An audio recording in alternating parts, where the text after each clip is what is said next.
ओम शांति। 6 जनवरी 2022 के महावाक्य हैं, मीठे बच्चे, देह अभिमान में आने से ही विकर्म बनते हैं, इसलिए प्रतिज्ञा करो और सब संग तोड़ एक संग जोड़ेंगे। प्रश्न, कौन सा खेल नेचुरल है लेकिन मनुष्य उसे गॉडली एक्ट समझते हैं? उत्तर, ड्रामा में यह जो नेचुरल क्लैमिटीज आती हैं, विनाश के समय एक ही समुद्र की लहर में सब खंड टापू आदि खत्म हो जाते हैं, जिसका रिहर्सल अभी भी होता रहता है। यह सब नेचुरल खेल है। इसे मनुष्य गॉडली एक्ट कह देते हैं, परंतु बाबा कहते मैं कोई डायरेक्शन नहीं देता हूँ, यह सब ड्रामा में नूंद है। गीत, कौन आया मेरे मन के द्वारे। ओम शांति। कौन आया अर्थात किसकी याद आई? ऐसे नहीं कि आकर दिल में बैठ गया फिर तो सर्वव्यापी हो जाए। नहीं, कौन आया मेरी याद में? अकाल मूरत, जिसको काल खा न सके। सिख लोगों के पास अकाल तख्त भी है, उनके पास अकाली लोग भी हैं। वो खुद नहीं समझते कि सिख धर्म प्रवृत्ति मार्ग का धर्म है। एक ही आदि सनातन देवी देवता धर्म प्राय लोप है। दूसरा है संन्यास धर्म निर्वृत्ति मार्ग का। घर बार छोड़ हद का संन्यास कर पवित्र बनते हैं। जंगल में तो जरूर पवित्र ही रहते होंगे। हर एक धर्म की रस्म रिवाज अलग है, शिक्षा भी अलग है। वह है निर्वृत्ति मार्ग का धर्म। उनको फॉलो करने वाले को भी घर बार छोड़ कफनी पहननी पड़े। फिर भल वो लोग कहते हैं घर गृहस्थ में रहते भी ज्ञान पा सकते हो, परंतु वह कोई ज्ञान नहीं। ना सन्यासी ऐसे करा सकते हैं। वास्तव में गुरु वह जो सद्गति देने वाला हो, वह तो एक ही है। गुरु नानक ने भी शिक्षा दी है, वह भी परमात्मा की ही महिमा करती हैं। एक ओंकार अकाल मूरत, तुमको अब उस अकाल मूरत अर्थात परम पिता परमात्मा की ही याद है। महिमा करते हैं अकाल मूरत अयोनि है, स्वयंभू अर्थात रचना है, निर्भय निर्वैर अकाल मूरत, सतगुरु प्रसाद जप साहिब आदि यह महिमा है परम पिता परमात्मा की। अकाल मूरत को ही मानते हैं, वही बताते हैं सतयुग आदि सत होसी भी सत। फिर यह भी कहते हैं मूत पलीती पतित पावन माना ही मूत पलीती कपड़ धोए। साफ करते हैं तब उनकी महिमा गाते हैं। फिर कहते हैं अशंख चोर हराम खोर, यह भी इस समय की ही महिमा है। फिर नानक कहे नीच विचार कर, फिर उनके ऊपर बलिहार जाते हैं। जरूर जब वह आया तब तो बलिहार जाते हैं। बाबा कहते मैं अहिल्याओं गणिकाओं साधुओं का भी उद्धार करने आता हूँ, तो जरूर सब पति ठहरे। अब यह है बेहद की बात, तो जरूर बेहद का मालिक क्या कर समझाएंगे। ब्रह्मा विष्णु शंकर भी मेरी रचना है। ब्रह्मा द्वारा आदि सनातन देवी देवता धर्म की स्थापना, शंकर द्वारा अनेक धर्मों का विनाश है। दूसरे जो आते हैं सिर्फ अपने धर्म की स्थापना करते हैं। ऐसे नहीं कि वो गुरु लोग सद्गति दाता हैं। सद्गति किसकी करेंगे? उनकी वंशावली की ही पूरी वृद्धि नहीं हुई है तो सद्गति कैसे करेंगे? बाप कहते हैं मैं आकर आदि सनातन धर्म की स्थापना और अधर्मों का विनाश कराता हूँ। इस समय सब तमो प्रधान पाप आत्मा बन गई है। मनुष्य जो इस बेहद ड्रामा के पाठधारी हैं, उन्हों को मालूम होना चाहिए कि सृष्टि चक्र कैसे फिरता है। बाप आकर हम बच्चों को त्रिकालदर्शी बनाते हैं। यह भी समझते हैं जरूर बाप आकर स्वर्ग सचखंड की स्थापना करेंगे और झूठ खंड का विनाश करेंगे। सचखंड की स्थापना करने वाला सच्चा ठहरा ना। यह सब बातें बाबा ही समझाते हैं। सभी तो धारण कर नहीं सकते क्योंकि देह अभिमान बहुत है। जितना देही अभिमानी होंगे, अपने को आत्मा अशरीरी समझेंगे, बाबा को याद करेंगे तो धारणा होगी।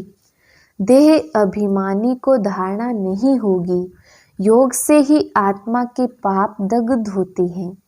दिन में तो देह अभिमान रहता है, तो देही अभिमानी बनने की प्रैक्टिस कब करनी चाहिए? बाप कहते हैं नींद को जीतने वाला बनो। बाप कितनी अच्छे पॉइंट्स समझाते हैं, परंतु कई ऐसे भी बच्चे हैं जो मुरली सुनते ही नहीं।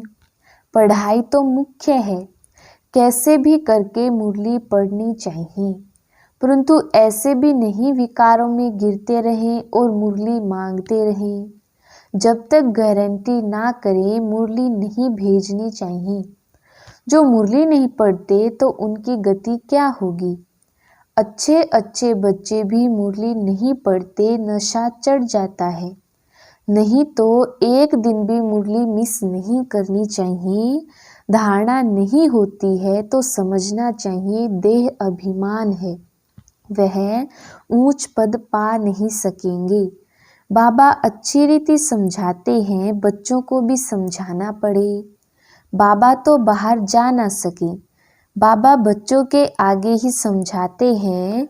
यह बड़ी मम्मा भी है गुप्त, शक्तियाँ बाहर जा सकती हैं। कॉन्फ्रेंस होती है, उसमें आदि सनातन देवी देवता धर्म का तो कोई प्रतिनिधि है नहीं। यह भी पॉइंट समझानी है। और जो भी धर्म पिता आते हैं वह सिर्फ धर्म स्थापन करने आते हैं, ना कि अधर्मों का विनाश करने। सत धर्म की स्थापना, अनेक अधर्मों का विनाश संगम पर ही होता है। जब उतरती कला हो जाती है तब बाप आते हैं। चढ़ती कला तो एक ही बार होती है। इस पर एक श्लोक भी है, छोटेपन में पढ़ा था। गुरु नानक ने कहा है सब निंदक हैं, झूठे हैं, कोई भी पवित्र नहीं रहते। सिख धर्म में अकाली होते हैं जिनके ऊपर काला चक्र भी दिखाते हैं। यह है स्वदर्शन चक्र, यह भी पवित्रता की निशानी है। कंगन भी बांधते हैं, दोनों पवित्रता की निशानी है। परंतु वो लोग इसका अर्थ नहीं समझते हैं, ना पवित्र रहते हैं। जनेऊ भी पवित्रता की निशानी है। आजकल तो सब कुछ उड़ा दिया है। ब्राह्मण कुल है उत्तम, उसमें फिर बड़ी चोटी रखते हैं, परंतु पावन तो कोई बनते नहीं। पतित पावन एक ही परमात्मा आकर सबको पावन बनाते हैं। ऐसे नहीं बुद्ध क्राइस्ट आदि भी कोई पतित पावन थे, नहीं। गुरु तो दुनिया में अनेक हैं, सिखलाने वाले, पढ़ाने वाले। बाकी सर्व का सद्गति दाता पतित पावन एक ही है। सबको पावन बनाकर साथ में ले जाने के लिए मैं ही आता हूँ। ज्ञान का सागर के साथ मददगार तुम ज्ञान गंगाएं भी हो। गंगा नदी पर भी देवी का चित्र रख दिया है। अब वास्तव में ज्ञान गंगाएं तुम हो, परंतु तुम्हारी अब पूजा नहीं होती क्योंकि तुम अब लायक बन रहे हो। पुजारी से पूज्य बन रहे हो, फिर तुम्हारा पुजारी पना खत्म हो जाएगा। यह राज समझाते हैं, परंतु कोई की बुद्धि में नहीं बैठता है। कदम कदम बाबा की श्रीमत पर चलना है। देह अभिमान छोड़ते रहो। यह सब मित्र संबंधी आदि खत्म होने वाली हैं। हम सब चले जाएंगे, परंतु दुनिया तो रहेगी ना। बाप कहते हैं मैं नई सृष्टि का रचयिता हूँ। परंतु मैं आऊँगा तो पतित दुनिया में ना, तब तो मुझे पतित पावन कहते हैं, तो जरूर पतित दुनिया होगी। पावन दुनिया में तो पतित होंगे नहीं। परमात्मा को हेवन स्थापन करना है, इसलिए उनको हेवनली गॉड फादर कहते हैं। क्राइस्ट हेवन नहीं स्थापन करते। हाँ, उस समय जो आत्माएं ऊपर से आती हैं वह सतो प्रधान है, बाकी और कोई भी पतित से पावन नहीं बनाते। तुम बच्चों को अभी ऐसा कोई विकर्म नहीं करना चाहिए जो पतित कहा जाए। देह अभिमान से ही विकर्म बनती है। तुम गारंटी करते हो कि और संग तोड़ एक संग जोड़ेंगे। अब तुम प्रतिज्ञा पूरी करो, नहीं तो दंड खाएंगे। ग्रंथ में भी है, चढ़ती कला तेरे बहाने सर्व का भला। अक्षर अच्छे हैं, परंतु जो कुछ पढ़े हैं उनको तो भूलना पड़ता है। बाबा को तो बच्चों के नाम भी पूरे याद नहीं, क्योंकि शिव बाबा को याद करना है, इसलिए बाबा कह देते हैं खुश रहो, आबाद रहो, ना बिसरो ना याद रहो। परंतु सर्विस एबल बच्चों को बाबा याद जरूर करते हैं कि फलाना बहुत अच्छा मददगार है। साहूकार तो घोर अंधकार में पड़े हैं, कोई को पता नहीं पड़ता कि मौत सामने खड़ा है। भगवानुवाच, मैं राजयोग सिखाता हूँ तो जरूर नॉलेज से गोडेज ऑफ वेल्थ बनती है। ये सारी राजधानी बन रही है नंबरवार। तुम जानते हो, नंबरवार हम सब पढ़ रहे हैं। बाबा कहते हैं, मैं राजधानी स्थापन कर रहा हूँ, अनेक धर्मों का विनाश कराता हूँ। परम सतगुरु एक ही है, वह ऊंचे ते ऊंचा एक भगवान ही गाया हुआ है। ऊंचे ते ऊंचे ब्रह्मा विष्णु शंकर को भी भगवान नहीं कहते, तो राम कृष्ण को भगवान कैसे कहेंगे? वह तो है ज्ञान का सागर पतित पावन। भगत भगवान को याद करते हैं, ब्रह्मा विष्णु शंकर को थोड़े ही याद करेंगे। यह तो अभी व्यभिचारी बन गए हैं, तो कितनी अच्छी अच्छी बातें धारण करने की हैं, जो करेगा सो पाएगा। ज्ञान गंगाएं तुम हो, तुम नदियों का ही किनारा है। सागर तो कहाँ जा नहीं सकता, परंतु वह है जड़ सागर, यह है चैतन्य। उसमें तो एक तूफान की लहर उठी तो बहुत नुकसान हो जाता है। विनाश के समय जोर से तूफान आएगा, सब खंड टापू आदि खलास हो जाएंगी। देरी नहीं लगती। नेचुरल क्लेमिटीज को गॉडली एक्ट कह देते हैं। तब कहा है कि शंकर द्वारा विनाश तो गॉडली एक्ट ही हुई ना। परंतु बाप कहते हैं, मैं कोई ऐसा डायरेक्शन आदि नहीं देता हूँ, यह सब ड्रामा में नूंद है। तूफान, नेचुरल क्लेमिटीज आदि आदि सब अपना काम करेंगी। कल्प कल्प यह क्लेमिटीज आने ही है और सब खंड खत्म होंगे। बाकी एक भारत रह जाएगा, उसके लिए तैयारी होती है, रिहर्सल होती रहेगी। यह नेचुरल खेल बना हुआ है।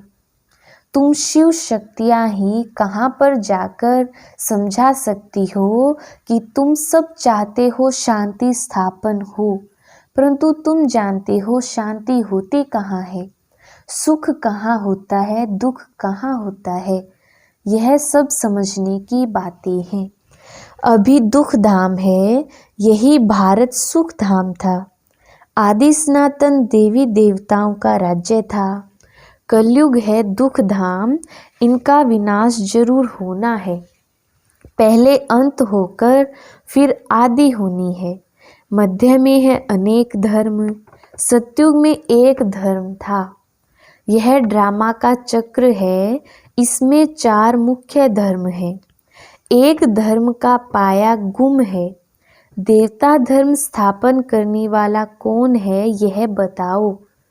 परमपिता परमात्मा ब्रह्मा द्वारा स्थापना कराते हैं। वास्तव में तुम भी प्रजापिता ब्रह्मा की औलाद हो, शिव की भी औलाद हो।